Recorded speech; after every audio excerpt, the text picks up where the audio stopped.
Xin chào tất cả các bạn. Video hôm nay chia sẻ cho các bạn về cái điệu Calypso và nói rõ cho các bạn biết về cái tiết tấu đặc trưng của nó. Tiết tấu thông thường, tiết tấu đặc trưng, làm sao để nhận biết bài nhạc nó thuộc về tiết điệu gì, hay là nói cách khác là phân tích ca khúc để nhận biết tiết điệu phù hợp. Ở đây chỉ nói là phù hợp chứ còn không có chuyện đúng với sai. Như vậy thì các bạn phải biết nhạc lý mới được à. Biết nhạc lý các bạn mới nhìn được đâu, các bạn mới nhận ra đâu được, đâu mới là tiết tấu thông thường, đâu mới là tiết tấu đặc trưng của một cái nhịp điệu đó. Nó có tiết tấu đặc trưng. Thôi các bạn biết nhạc thì chúng ta biết, còn nếu không biết thì các bạn học sau, và có thể là các bạn học chậm lại cũng được ha, không sao. Đây giới thiệu cho các bạn là cái điệu Calypso. Điệu Calypso thế này nè. Cái bài mà các bạn nghe, cái bài Hào Khí Việt Nam á, Hào Khí Việt Nam là điệu Calypso đó. Tam tam tam ta tam tam tam tam tam ta tam tam tam tam tam tam ta tam tam ta tam tam tam ta ta. Điệp khúc Hào khí Việt Nam ta tam ta tam tam tam tam tam tam tam tam tam. Tập tập tập tập tập tập tập tập tập tập tập tập tập 1 2 tập 1 2 tắt nghỉ tập tập tắt tập tập tắt tập. Đây các bạn nghe, tập tập tắt tập 1 2 tập 1 2 tắt nghỉ tập 1 2 tập 1 2 tắt nghỉ tập. Khi các bạn tập cái điệu Calypso nè, mình nó nghịch chỗ bass này nè, các bạn phải xướng âm. Mỗi điệu trống chúng ta có cách xướng âm khác nhau, mỗi điệu trống chúng ta có một cái phương pháp tiếp cận nó khác nhau, không giống. Cái khoảng cách này chúng ta đọc này như vậy nè, các bạn đọc như thế này nè, còn các bạn trách xì hơi là đến đây là coi chừng nó trùng với là cái snare này. Tập trách tập trách tắt tập trách rồi tắt nữa, snare nữa, nó dễ bị trùng với nhau. Các bạn đếm số luôn, tập 1 2 tập 1 2 tắt nghỉ tập 1 2 tập 1 2 tắt nghỉ tập tập 1 2 tập 1 2 tắt nghỉ tập 1 2 tập 1 2 tắt y tập. Còn cái bài Hào Khí Việt Nam, cái bài Hào Khí Việt Nam, cái snare này họ không đánh.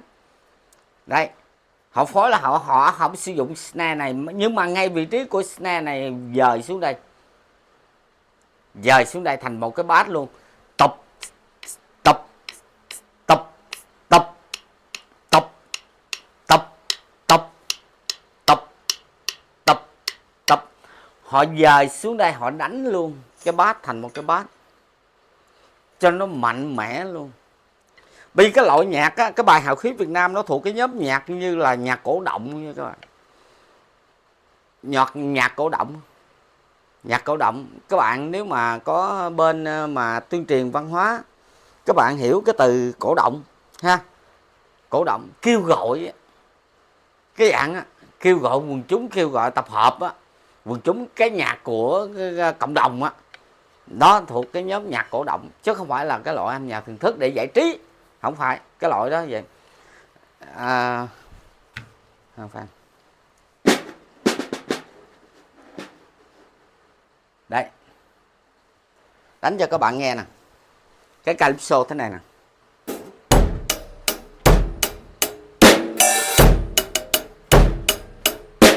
Tập 1 2 tập 1 2 tắt nghỉ tập 1 2 tập 1 2 tắt y tập 1 2 tập 1 2 tắt y tập.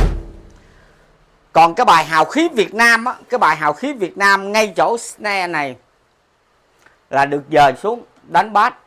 Các bạn đây thấy, nếu mà tính từng phách ở đây ha, đây nè, Ở đây không có ghi các dấu lặng nha, đúng ra cái phách này nó có dấu lặng đen đây nè. Nếu mà ghi trên này ngay trong cái quyển sách á, cái này trang mấy quên rồi, mà trong quyển sách á, lúc đầu á mình cũng đã nói rồi, không ghi tất cả, bỏ hết tất cả các dấu lặng cần thiết để chi, để các bạn nhìn vào các bạn thấy dễ nhìn. Nếu mà ghi dấu lặng tùm lum nữa hết trơn, nó nhiều dấu lặng nhiều đốm quá, các bạn mới học nhạc các bạn rất là khó học.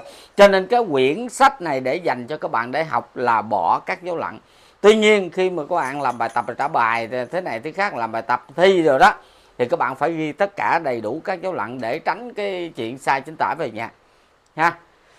Còn cái âm hình tiết tấu đặc trưng của Calypso á, là nó hai cái đen chấm liên tiếp, hai cái đen chấm vôi liên tiếp. Đây đen chấm vôi nè, đây đen chấm vôi nè.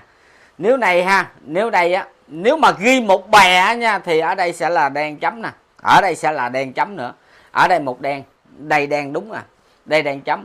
Bởi vì ghi như vậy để phân tích cho các bạn, để các bạn tập trống. Cái này ghi theo cách của trống ha, ghi nhiều bè theo cách của trống. Là các bạn thấy cái cách đánh của cái bài đó nè.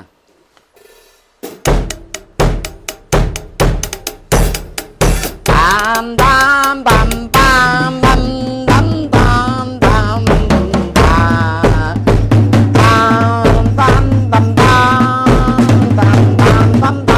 tam tam. Đấy, các bạn nghe, các bạn đánh, nghe người ta đánh rần rùm hết trơn các cái tum, các bạn không có nhận ra được đâu là cái điệu gì, nhịp điệu đặc trưng của nhịp điệu gì. Thật ra cái đó là Calypso các bạn. Bùm 1 2 bùm 1 2 bùm nghỉ bùm 1 2 bùm 1 2 bùm nghỉ bùm bùm bùm nghỉ bùm bùm bùm bùm.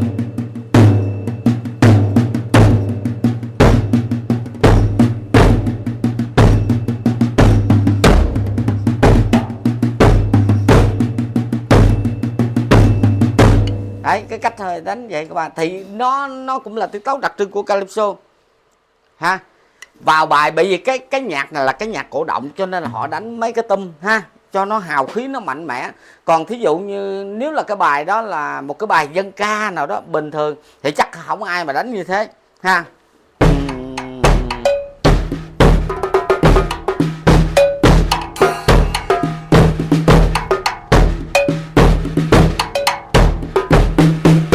Đấy, nếu là cái bài âm nhạc thưởng thức một bài dân ca, họ nhẹ nhàng lại đi, chứ không có đánh rầm các cái tum cho nó mạnh mẽ. Tam tam tam tam tam tam tam tam tam tam bam bam bam bam bam bam bam.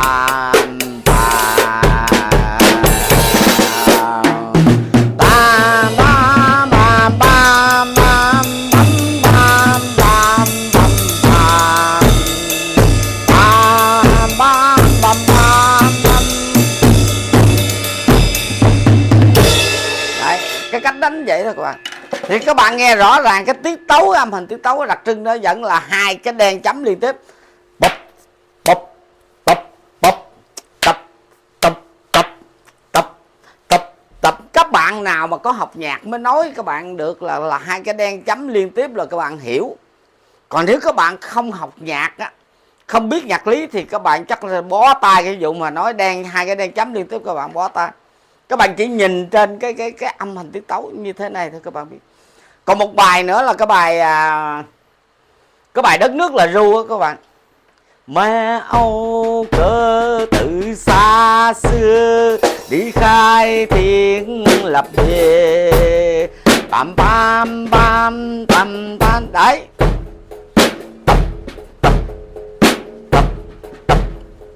tập 1 2 tập 1 2 tắt nghỉ, tập 1 2 tập 1 2 tắt nghỉ, tập 1 2 tập 1 2 tập nghỉ, tập tập tập tập tập.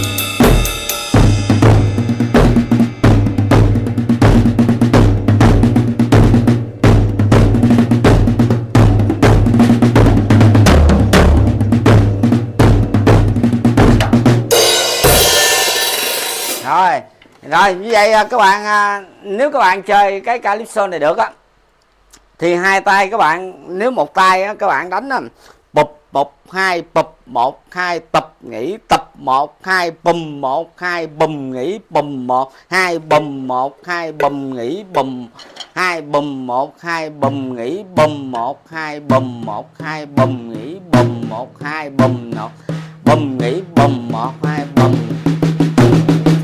Thêm tay trái vào thì các bạn đánh móc kép lên, nhưng mà các bạn nhớ nè, cái chỗ này là nhấn mạnh nè, chỗ này và nhấn mạnh nè, vấn đề là hai cái điểm này ha, và thêm cái đen ngay chỗ này nữa. Bùm 1 2 bùm 1 2 bùm nghỉ bùm. Đấy. Rồi các bạn cứ đánh tum trên tay thôi. Rồi cái chỗ nào người ta hát nhẹ nhàng các bạn đánh calypso bình thường. Còn cái chuyện đánh nốt đen, móc đơn, móc kép thì tùy các bạn. Cứ các bạn trụ hình ngay tay phải rồi các bạn cho cái tay trái vào. Bùm 1 2 bùm 1 2 bùm nghỉ bùm 1 2 bùm 1 2 bùm. Cho tay trái đang xen vào giữa với tay phải. Khi ta phải nhấc lên tay trái xuống thì như vậy thì nó tổng hợp lại thành là cái cách đánh của bạn là 16 cái hi-hat trong một ô nhịp. Có nghĩa là các bạn đang sử dụng một kép. Nhưng mà cũng phải nhớ chú ý là các cái điểm mạnh này các bạn nhấn mạnh bằng cách các bạn dời ra cái tum khác thì nó sẽ ra cái chuyện đó liền. Nè, ví dụ bùm 1 2 bùm 1 2 bùm nghỉ bùm 1 2 bùm 1 2. Đạp bass theo cái tay phải.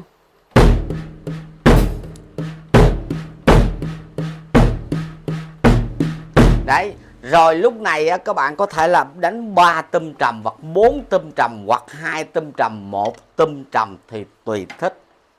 Rồi cũng có lúc các bạn chơi tay phải lên cymbal và tay này đánh tum tùy thích. Lúc người ta hát nhẹ nhẹ vô cái lúc mà vô đầu á, mà âu ta tam tam tam pam pam pam pam pam pam pam pam pam pam pam pam pam pam pam. Đấy, chúng ta không có đánh cái cắt ngay chỗ này không, mà chúng ta thêm cái bass ngay chỗ này luôn, thêm cái bass ngay chỗ snare. Như vậy là cái tiếng snare và tiếng bass đập xuống chung một lúc. Và đây, hoặc cũng có thể là đây, tùy thích. Nghĩa là các bạn chơi một cách thoải mái, không lần nào giống lần nào, và vĩnh viễn và mãi mãi trong cuộc đời của một nhạc công trống chưa bao giờ có một cú chơi nào được lặp lại giống. Cái điều đó là có thật. Các bạn thử làm thử coi. Đố các bạn đánh một lần này, ca sĩ hát xong vừa hát lại lần nữa các bạn đánh lần nữa, đố các bạn làm lại giống. Nó cũng khác, nó khác cái chỗ này, nó cũng khác cái chỗ kia, và mãi mãi không bao giờ giống. Các bạn mà học trực tiếp với mình trong chương trình học nâng cao thì có gửi gắm với các bạn một điều như vậy. Các bạn dám tin rằng lên sân khấu là các bạn không được nhớ cái gì hết. Các bạn nhớ là các bạn chơi không được. Hãy quên hết tất cả những gì đã học. Những năm tháng ngồi trong ghế nhà trường, tất cả những cái hoạt động, những cái hành động của bạn làm đối với bộ môn nhạc này, đối với môn gõ này, ít ra các bạn có năng khiếu thì đã lưu lại trong tâm hồn của các bạn. Khi các bạn lên sân khấu là các bạn quên hết tất cả, không được nhớ bất cứ thứ gì. Ngoài trừ những người chơi chuyên nghiệp thì nhớ cái bài đó tu ti như thế nào sao thôi. Xin lỗi, người ta đã có cái bài người ta ghi sẵn đây, người ta để giá nhạc đây, người ta nhìn thấy quýnh luôn à, khỏi cần phải mà nhớ cái gì luôn. Đấy. Nếu nhớ là không được. Nhớ là rất là khó chơi. Nhớ là rất là khó chơi. Thôi được rồi, chào các bạn, chúng ta gặp lại video sau.